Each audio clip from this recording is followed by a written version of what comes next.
بسم الله الرحمن الرحيم. الحمد لله نحمده ونستعينه ونستغفره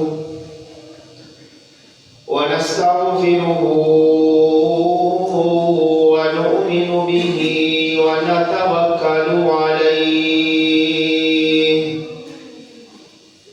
ونعوذ بالله من شرور أنفسنا ومن سيئات أعمالنا.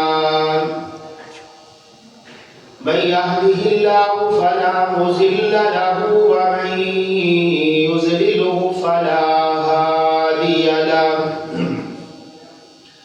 ونشهد أن لا إله إلا الله وحده لا شريك له. وأشهد أن محمدا عبده ورسوله. أعوذ بالله من الشيطان الرجيم. بسم الله الرحمن الرحيم. ربنا تقبل منا إنك أنت السميع العليم. صدق الله العظيم وصدق رسوله النبي الكريم. ونحن على ذلك من الشاهدين والشاكرين والحمد لله رب العالمين. اللهم صل على محمد وعلى آل محمد كما صليت على إبراهيم وعلى آل إبراهيم إنك حميد مجيد. اللهم بارك على محمد وعلى آل محمد كما باركت على إبراهيم وعلى آل إبراهيم إنك حميد مجيد. عزیزان محترم و مکرم، میں اور آپ اللہ رب العزت کا جتنا بھی شکر ادا کریں وہ کم ہے کہ اللہ رب العزت نے نماز جمعہ کے لیے مجھے اور آپ کو اپنے گھر میں آنے کی توفیق نصیب فرمائی. جو لوگ ابھی تک غفلت میں ہیں، اللہ رب العزت انہیں بھی نماز جمعہ ادا کرنے کی توفیق نصیب فرمائی.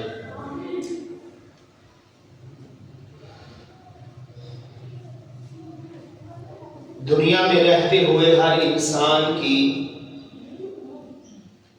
اسی بات کے اوپر دوڑ لگی ہوئی ہے کہ میری کسی نہ کسی طریقے سے دنیا بن جائے.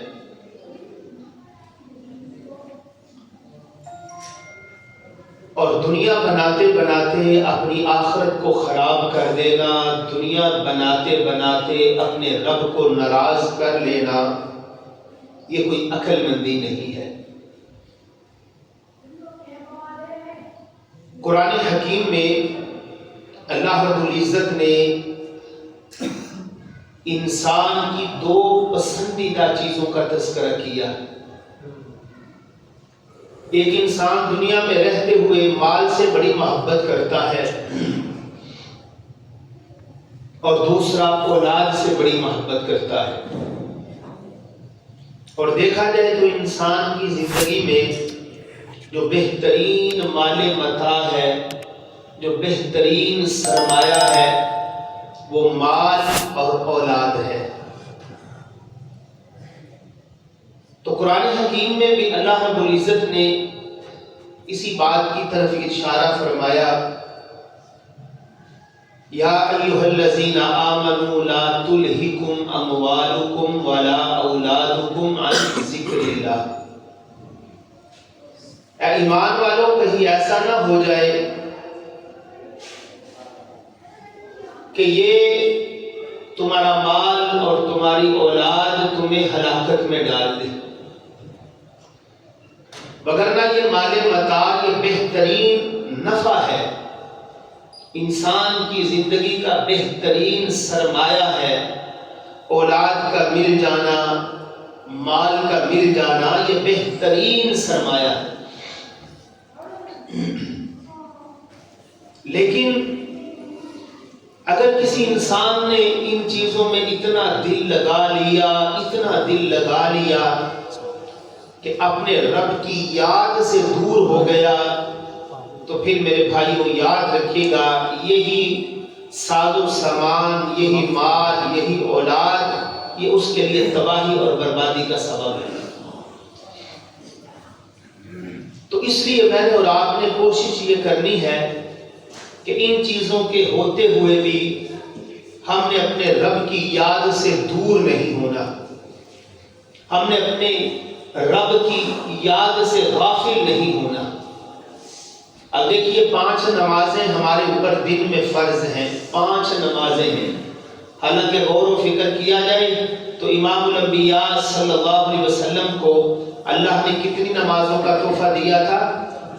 50 نمازوں کا تحفہ دیا۔ اگر یہ 50 نمازیں فرض ہوتی تو سارا دن بندہ اسی کام میں لگا رہتا، ایک پڑھی پھر دوسری کا نمبر آ گیا، دوسری پڑھی ہے تیسری کا نمبر آ گیا، لیکن یہ کم ہوتے ہوتے کتنی نمازیں رہ گئی؟ 5 نمازیں رہ گئی۔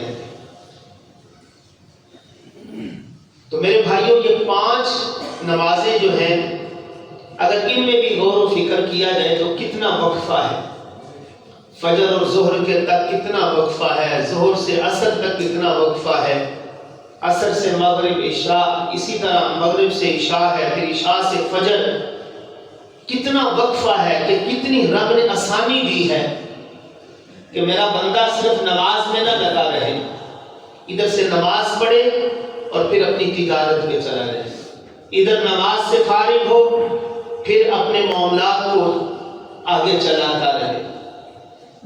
تو اللہ رب العزت نے بوجھ نہیں ڈالا، لیکن ہم نے تو نمازوں کو پیچھے کر دیا، قرآن مجید کی تلاوت کو پیچھے کر دیا، ذکر و اذکار کو ترک کر دیا، دنیا کی ہر چیز کو سینے سے لگا لیا، دنیا کی ہر چیز کو، کاروبار کو، اپنے پیسے کو، اپنی اولاد کو، اپنی بلڈنگوں کو، اپنے سرمایہ کو، ہر چیز کو سینے سے لگا لیا۔ تو میرے بھائیوں آج سبب یہی ہے کہ آج ہم سب پریشان حال ہیں۔ اللہ رب العزت ہمیں ان پریشانیوں سے نکلنے کی توفیق نصیب فرمائے۔ تو ہمارے پاس جو سب سے بڑا سرمایہ ہے وہ اعمال صالحہ ہے۔ آج کی اس نشست میں بات کروں گا کہ نیک اعمال کی بربادی کیسے ہوتی ہے، نیک اعمال کی بربادی کیسے ہوتی ہے۔ ایک بندہ نیک اعمال کرتا ہے، اعمال صالحہ اپنے ہاتھ سے کرتا ہے، لیکن ہوتا کیا ہے، اعمال صالحہ یوں کیے اور یوں ہی ان کو ضائع کر دیا۔ تو آج میں نے اور آپ نے یہ سمجھنا ہے کہ اعمال صالحہ کی بربادی کیسے ہوتی ہے۔ آپ دیکھتے بعض دفعہ خدا نہ کرے کسی کا گھر برباد ہو جائے، کاروبار اجڑ جائے، تو آدمی کے پلے کچھ رہتا ہے؟ کچھ بھی نہیں رہتا۔ لیکن پھر بھی میں کہتا ہوں بعض دفعہ کوئی بندہ پوچھنے آ جائے، تسلی ہو جاتی ہے کہ چل یار کوئی نہیں، پھر بن جائے گا، اولاد بنا لے گی، اللہ مہلت دے دیں گے، پھر بن جائے گا، زندگی ہے۔ تو میرے بھائیوں یہ اعمال صالحہ یہ ہماری زندگی کا سرمایہ ہے۔ اگر یہی برباد ہو گئے، کل قیامت کے دن ان میں وزن نہ ہوا، ان میں اخلاص نہ ہوا، تو بندہ تو یوں ہی اللہ کے دربار میں مطمئن ہو کے کھڑا ہوگا کہ میری نماز، میری قربانی، میرا روزہ، میرا حج، میرا عمرہ، میرا صدقہ خیرات، میری زکوٰۃ، میری شہادت، میرا علم، میری وعظ و نصیحت، یہ نیکیوں کے اوپر یوں نظر جمی ہوئی ہوگی۔ اللہ رب العزت نیکیوں کا وزن کریں گے، فَمَنْ ثَقُلَتْ مَوَازِينُهُ فَأُولَٰئِكَ هُمُ الْمُفْلِحُونَ۔ نیکیوں کا وزن ہوگا اللہ کے ہاں، تو میرے اللہ کے لیے کوئی مشکل نہیں ہے نیکیوں کا وزن کرنا۔ آپ دیکھتے ہیں کہ ہم گاڑی کے ٹائر میں جب ہوا بھراتے ہیں ہمیں نظر آتی ہے، لیکن وہ پیمانہ بتا دیتا ہے کہ اتنے پاؤنڈ ہوا بھری گئی ہے، اتنی زیادہ ہو گئی ہے، اتنی کم ہو گئی ہے۔ ہماری نیکیاں ہمیں نظر آئیں یا نہ آئیں میرے بھائیوں، کل قیامت کے دن ہماری نیکیوں کا بھی وزن ہوگا اور ہمارے گناہوں کا بھی وزن ہوگا۔ اس لیے تو قرآن حکیم میں اللہ نے اس بات کے اوپر مہر لگا دی کہ جن لوگوں کا نیکیوں کا پلڑا وزنی ہوگا وہ کامیاب ہو جائیں گے، اور جن کا نیکیوں کا پلڑا ہلکا ہو گیا اور گناہوں کا وزن زیادہ ہو گیا، فرمایا وہ لوگ خسارے میں ہوں گے، انہیں جہنم کی طرف چلا دیا جائے گا۔ تو میرے بھائیوں کہیں ایسا نہ ہو کہ ہم اپنے اعمال صالحہ کا بہت بڑا ذخیرہ جمع کر لیں، نیکیوں کے انبار لگا دیں، کہیں ایسا نہ ہو میرے بھائیوں کہ وہ نیکیاں ہماری ضائع ہو جائیں۔ میرے اور آپ کے پاس سب سے قیمتی سرمایہ ہی اعمال صالحہ ہے، وگرنہ اللہ کی بڑی نعمتیں ہیں ہمارے پاس، صحت کی صورت میں، جوانی کی صورت میں، اولاد کی صورت میں، لیکن سب سے بڑی جو چیز جس نے قبر میں کام آنا ہے، حشر میں کام آنا ہے، قیامت کے دن کام آنا ہے، میرے بھائی وہ اعمال صالحہ ہے۔ تو بعض دفعہ ہم عمل کرتے ہیں، بعض دفعہ ہوتا ایسے ہے عمل تو ہم کرتے ہیں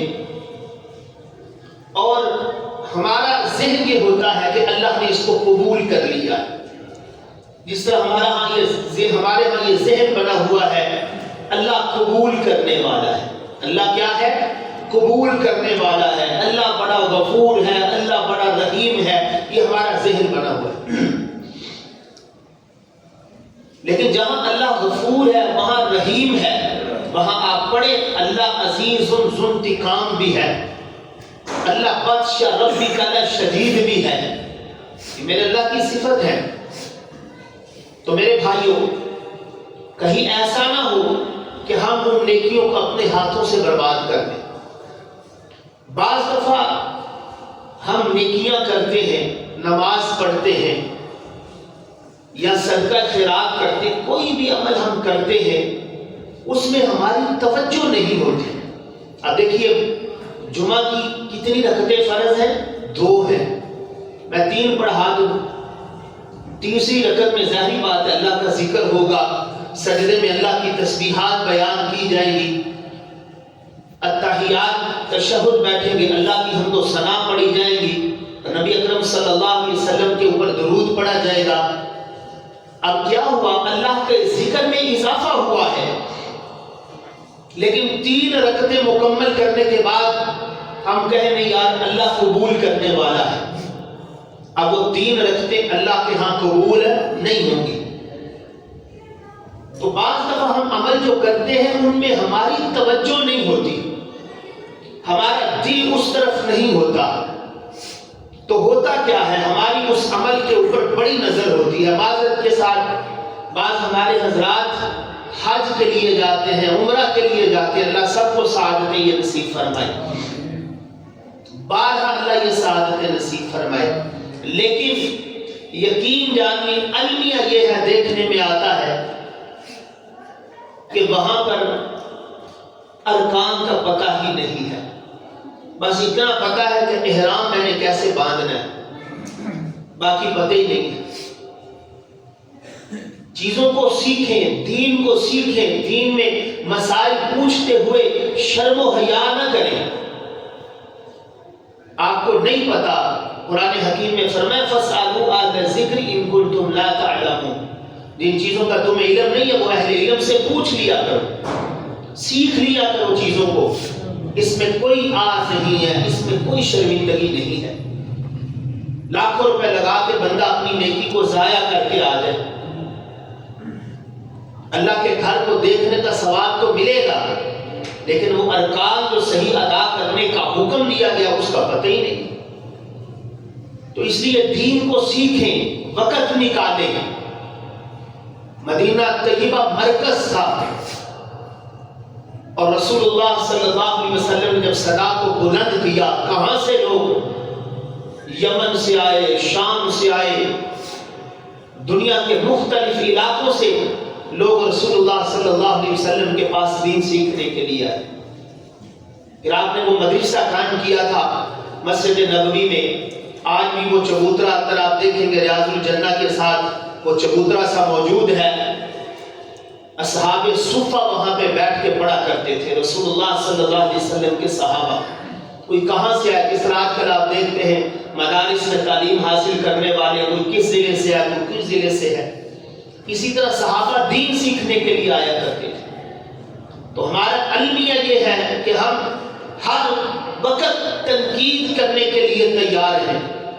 مسجد کے امام پہ تنقید ہے، کسی پہ تنقید ہے، محلے والے فلاں بندے پہ تنقید ہے، تنقید کرنے پہ میرے سمیت ہر مسلمان ماہر ہے، لیکن دین سیکھنے کے لیے ہمارے پاس وقت ہی نہیں۔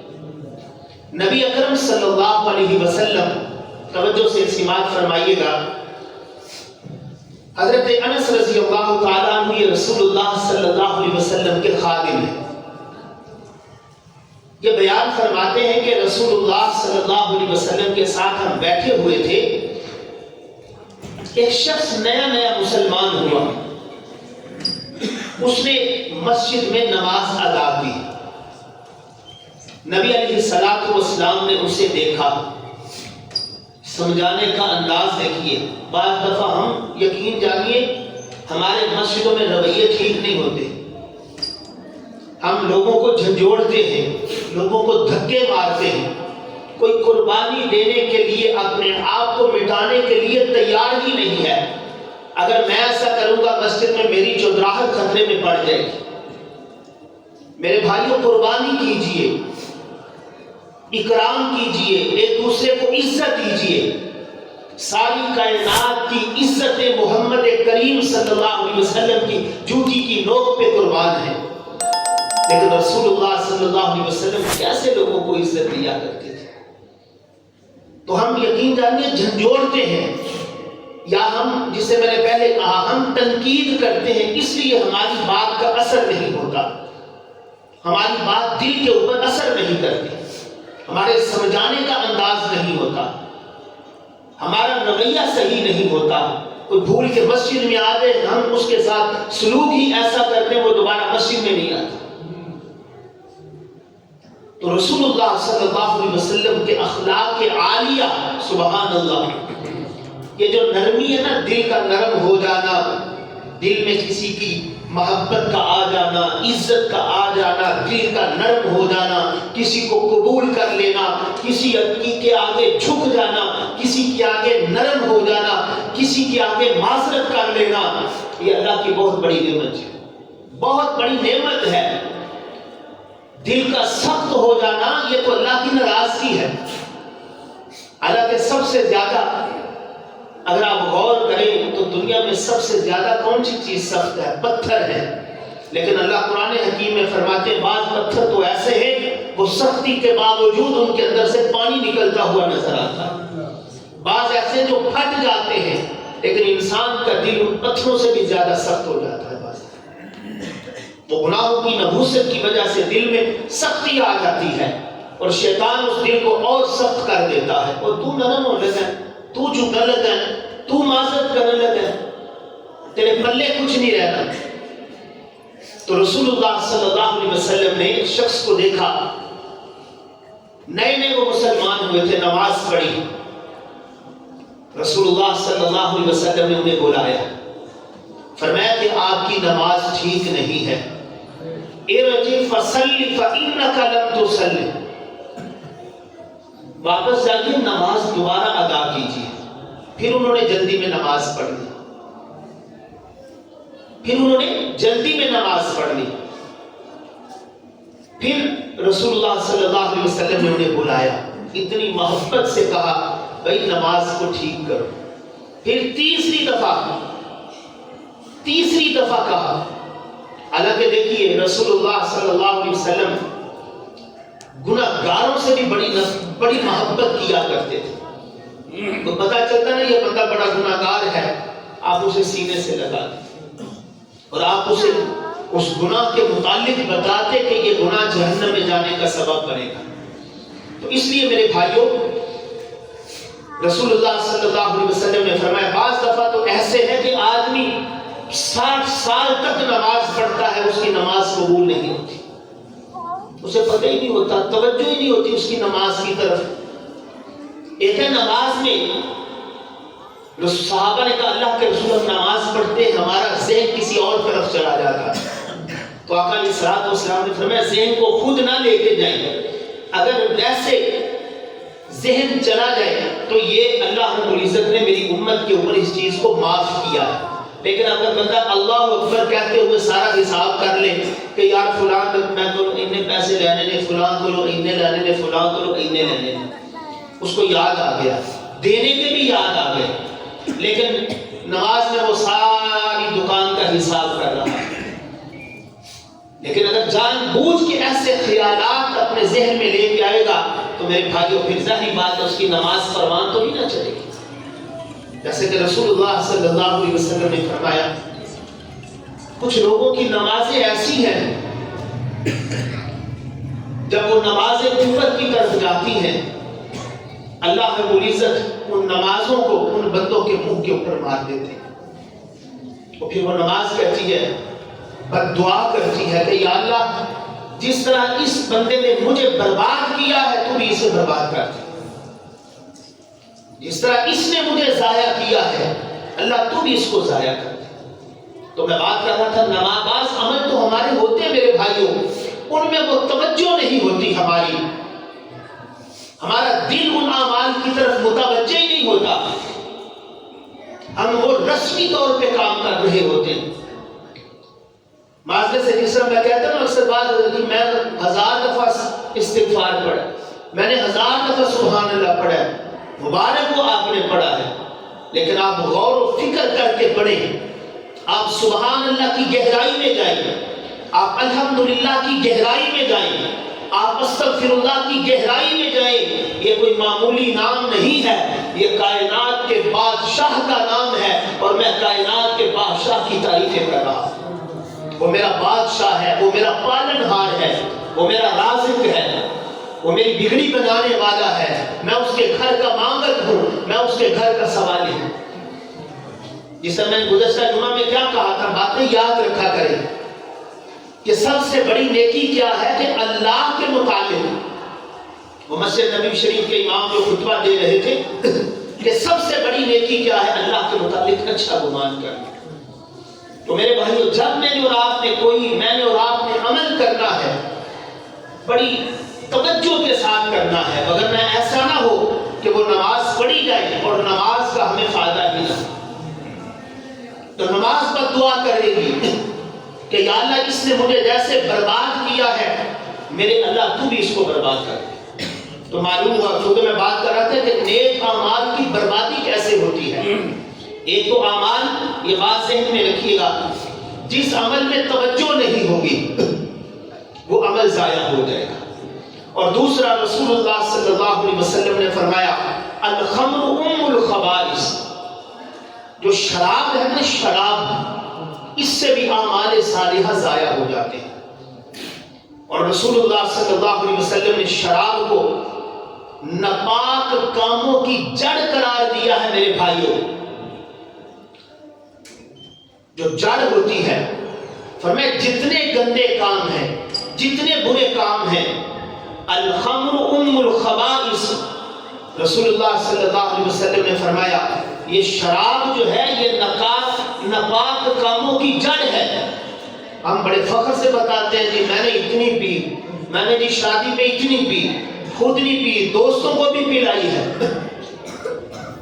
میرے نبی نے فرمایا جس نے دنیا کی شراب کو چکھ لیا اللہ اسے جنت کی شراب سے محروم کر دیں گے۔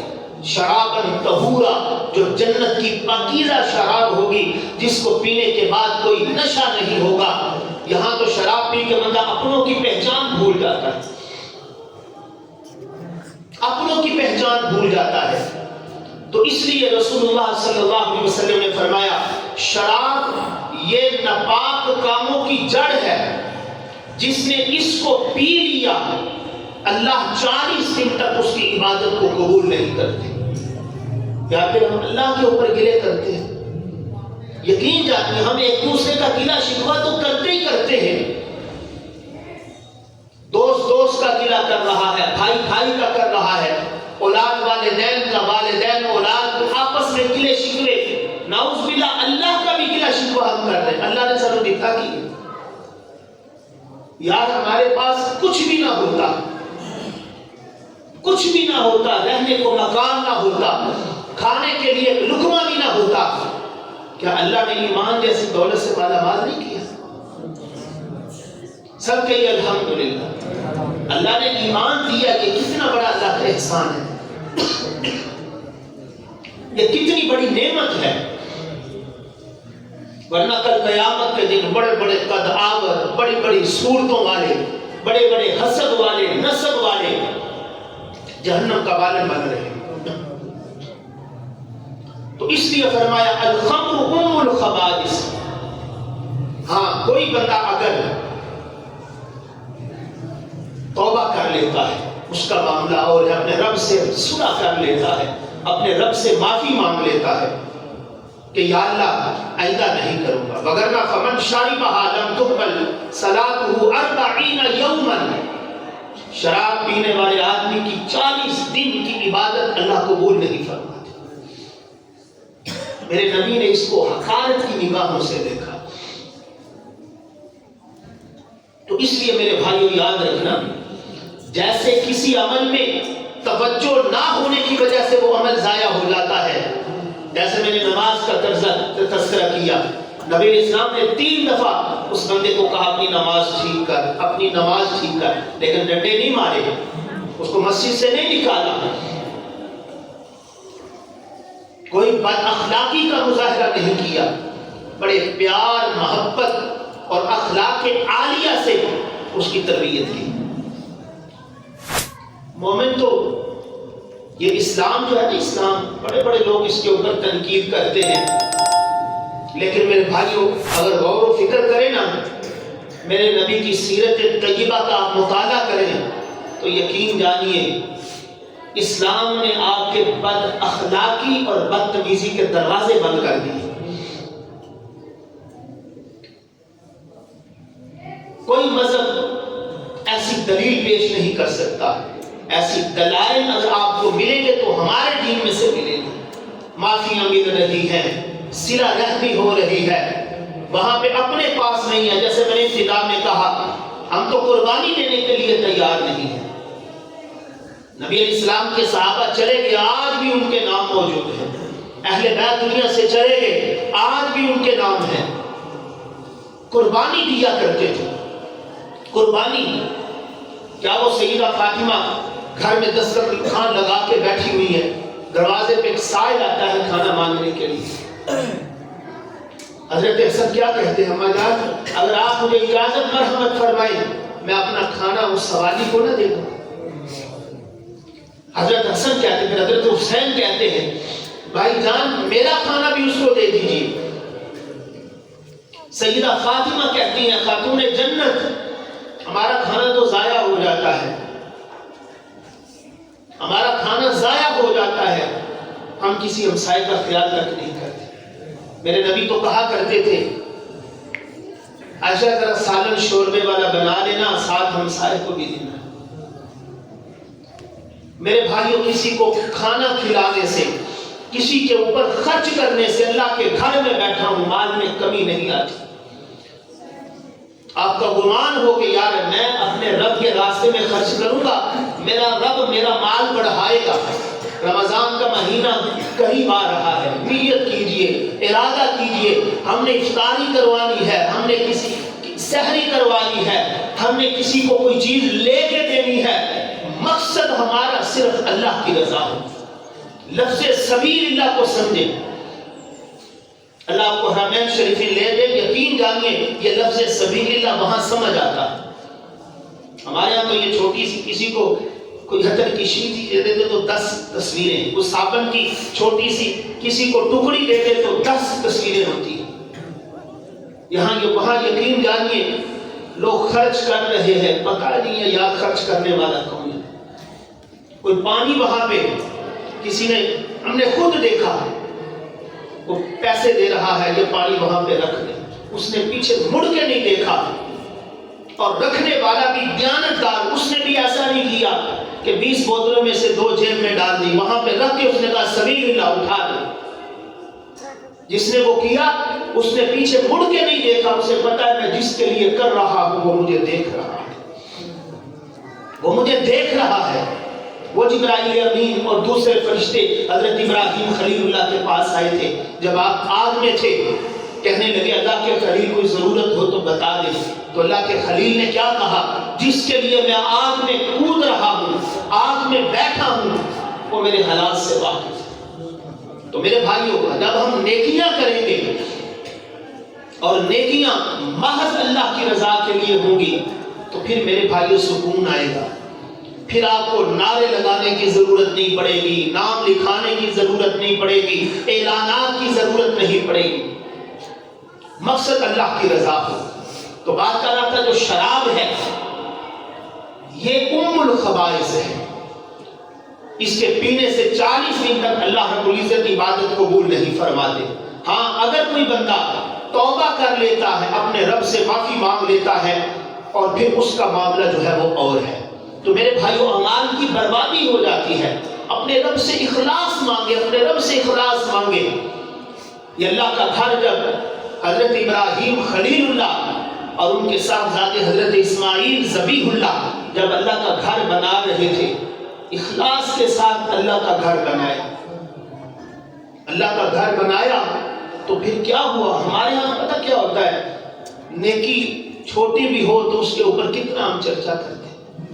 اللہ کا گھر بنانا ایک ہے، مسجد بلال کو بنانا ایک ہے، کوئی اور مسجد بنانا ایک ہے، اللہ کے گھر کو تعمیر کرنا. وَإِذْ يَرْفَعُ إِبْرَاهِيمُ الْقَوَاعِدَ مِنَ الْبَيْتِ وَإِسْمَاعِيلُ. اور آگے کیا کہتے ہیں؟ رَبَّنَا تَقَبَّلْ مِنَّا إِنَّكَ أَنْتَ السَّمِيعُ الْعَلِيمُ. کتنی عاجزی ہے کہ یا اللہ ہمارے اس عمل کو اپنے دربار میں قبول فرما. میرا اللہ قبولیت کو دیکھتا ہے، قبولیت کو دیکھتا ہے، وہ کثرت کو نہیں دیکھتا. اس کے ہاں میرے بھائیوں قابلیت شرط نہیں ہے، اس کے ہاں قبولیت شرط ہے. وہ قبول کرنے پہ آئے تو کسی اندھے کو قبول کر لے، وہ قبول کرنے پہ آئے تو کسی ایسے کو قبول کر لے جس کو کوئی جانتا بھی نہ. وہ قبول کرنے پہ آئے تو حبشہ کے بلال کو کر لے اور اسے رسول اللہ صلی اللہ علیہ وسلم کہیں کہ بلال اٹھ کے اللہ کا نام بلند کر، اللہ اکبر کی صدائیں بلند کر. تو اللہ کے ہاں میرے بھائیوں قبولیت شرط ہے. اس لیے حضرت ابراہیم کیا کہتے ہیں؟ ربنا تقبل منا انک انت السمیع العلیم. اے پالنہار ہماری اس قربانی کو اپنے دربار میں قبول فرما لے، ہمارے اس عمل کو اللہ اپنے دربار میں قبول فرما لے. تو میرے بھائیوں اسی طرح یاد رکھیے گا، جس عمل میں ریاکاری آ جاتی ہے، دکھلاوا آ جاتا ہے، رسول اللہ صلی اللہ علیہ وسلم نے ارشاد فرمایا کل قیامت کے دن جو سب سے پہلے اللہ کی پکڑ میں آئیں گے ان میں سے شہید مجاہد جو ہے، اسی طرح ان میں سے سخی ہوگا، ایک ان میں سے جو ہے وہ قاری ہوگا. ان تینوں سے پوچھا جائے گا ہاں بھائی آؤ تم نے کیا کیا؟ وہ کہے گا اللہ سب کچھ تیرے لیے کیا. کہا گیا کہ نہیں، میرے لیے تو تم نے کچھ کیا ہی نہیں تھا، تم سب کچھ اپنے لیے کرتے رہے، تو آج تمہارا کوئی عمل بھی میرے ہاں قبول نہیں. اس لیے میرے بھائیوں اعمال، ویسے تو ہمارے اعمال ہے بھی بہت کم، یا ہم کرتے ہیں تو ہم ان اعمال کو ضائع کر دیتے ہیں. اور پھر میرے بھائیوں اسی طرح احسان جتلانے سے بھی اعمال صالحہ ضائع ہو جاتے ہیں. آپ قرآن حکیم پڑھیں جہاں اللہ نے 30 پارے میں ایک مستقل مضمون میرے اللہ نے باندھا ہے. وہ وہاں سے شروع ہوتا ہے مثل الذین ينفقون اموالهم فی سبیل اللہ کمثل حبۃ انبتت سبع سنابل فی کل سنبلۃ مئۃ حبۃ. وہاں سے میرے اللہ نے اس مضمون کو شروع کیا کہ کسی بندے کے دل میں یہ بات نہ آئے میں ایک دانے کو 100 دانوں میں بدل دیتا ہوں. آپ گندم دیکھتے نہیں؟ ایسے ہی جو خرچ کرنے والا بندہ ہے میں اس کے مال کو بڑھاتا ہوں۔ آگے اللہ کیا کہتے ہیں؟ فرمایا ایمان والو صدقہ کرنا یہ بہت بڑی نیکی ہے۔ لا تبطلوا صدقاتکم، صدقہ نیکی ہے، صدقہ بہت بڑی نیکی ہے، لیکن اپنے صدقات کو ضائع نہ کرنا۔ کسی کو کھانا کھلا کے، کسی کی سحری کروا کے، کسی کی افطاری کروا کے، کسی کو عید دے کے، کسی کو لباس دے کے، کسی کے گھر راشن بھیج کے یہ نہ ہو میں تیرے نال اے کیتا ہے، میں تیرے نال اے کیتا ہے، میں تیرے نہیں۔ لا تبطلوا یہ نص ہے اس بات کے اوپر کہ تم میں سے کوئی بندہ احسان نہ جتلائے۔ جب وہ احسان جتلائے گا اللہ رب العزت اس کی نیکی کو وہیں پہ ضائع فرما دے۔ اس لیے میرے بھائیوں، میں نے آپ نے اپنے اعمال کو، اعمال صالحہ کو برباد ہونے سے بچانا ہے۔ اللہ قدم قدم پہ ہمارے اعمال صالحہ کی حفاظت فرمائے۔ وما علینا الا البلاغ المبین۔